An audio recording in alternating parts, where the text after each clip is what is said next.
Estamos de volta com o Bom Dia. No quadro de saúde de hoje, vamos tratar sobre os mitos que envolvem a anestesia e a segurança existente nesses procedimentos nos dias de hoje, né? Vamos conversar com a anestesiologista Yandara Gaia, que está aqui com a gente. Doutora, bom dia. Muito obrigado pela sua presença logo cedinho. Para que serve a anestesia, doutora? Eu queria que a senhora falasse exatamente sobre a importância da anestesia. Bom dia. Bom dia, Gilvan. Na verdade, a anestesiologia, ela serve para possibilitar, né, a realização de qualquer procedimento cirúrgico.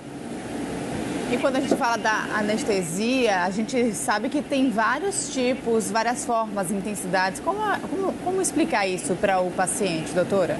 Isso. Na verdade, a gente vai planejar a nossa anestesia de acordo com o tipo de cirurgia que será realizado. Dependendo do procedimento cirúrgico, se ele necessitar de uma anestesia mais profunda, a gente acaba optando pela anestesia geral, por exemplo. Ou, às vezes é uma cirurgia que não vai causar uma dor tão importante para o paciente, é um pequeno procedimento. A gente pode apenas acalmar o paciente durante o procedimento para que seja uma situação mais tranquila para ele, fazendo uma simples sedação, por exemplo.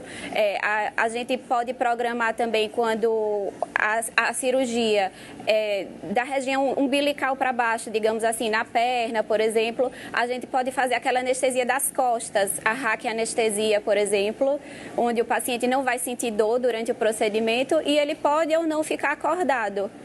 E como é que se decide essa anestesia, doutora? Que tipo de anestesia dá? A senhora, claro, é anestesista, mas se conversa com os médicos que vão participar dessa cirurgia, tem anamnese com o paciente, que depende muito do paciente, tudo isso é levado em consideração?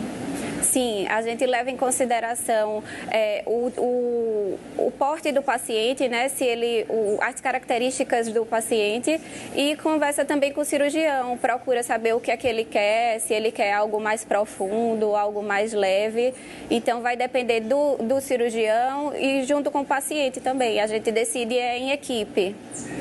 E o risco em relação a choques anafiláticos, por exemplo, ele existe? As pessoas têm esse receio, né, de certa forma? Existe, mas graças a Deus, hoje em dia, eu diria que é um risco raro de acontecer. É uma complicação difícil de acontecer, porque hoje em dia, qualquer paciente, para realizar uma cirurgia, ele obrigatoriamente vai passar por uma consulta pré-anestésica. Ele vai conversar antes com o anestesiologista e aí, nesse momento, ele vai poder referir, vai falar para o anestesista as medicações que ele já teve reação alérgica, ou que ele possivelmente teve, e aí a gente vai acabar evitando fazer.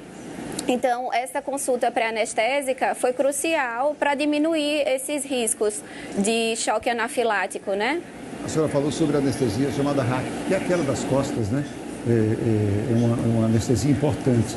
E eu queria saber se é mito ou verdade. Muitas pessoas reclamam, depois que eu tomei a RAC, fiquei com dor nas costas, nunca mais fumei. É verdade ou não? Acontece bastante, mas não é verdade. Na verdade, é muito difícil a RAC causar uma dor que vai ser para a vida toda nas costas do paciente. Às vezes o paciente já tinha aquela dorzinha ou já iria desenvolver, mas não tem relação com a raquianestesia. Não tem associação, né? Não tem. E quando a gente fala de anestesia, existem muitos fármacos novos utilizados nessa área, doutora? Existe sim. A anestesia, ela vem se modernizando muito, né?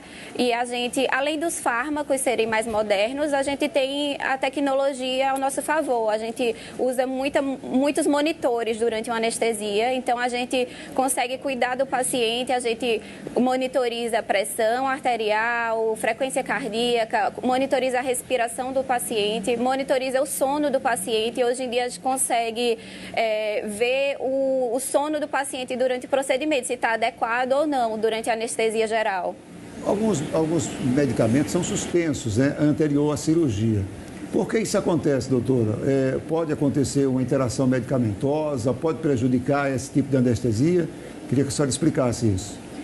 Sim, Porém, justamente nessa consulta pré-anestésica, a gente acaba conversando com o paciente, vai saber as medicações que ele usa e algumas medicações são necessárias suspender. Alguns anticoagulantes, por exemplo, para evitar que ele tenha hematomas, que sangre demais durante a cirurgia. Às vezes, medicação para diabetes, o paciente vai estar em jejum durante o procedimento, né, que é necessário fazer o jejum. Algumas a gente acaba suspendendo, que é para não baixar demais o açúcar do sangue. Então, a gente vê tudo isso durante a consulta pré-anestésica. Doutora Yandara, muito obrigado, viu, pela sua presença aqui com a gente, explicando sobre a importância da anestesia. Muito obrigado, viu? Obrigada, foi um prazer. Tchau, tchau. Muito obrigado, bom dia, bom trabalho. Olha só, as aulas na Escola Municipal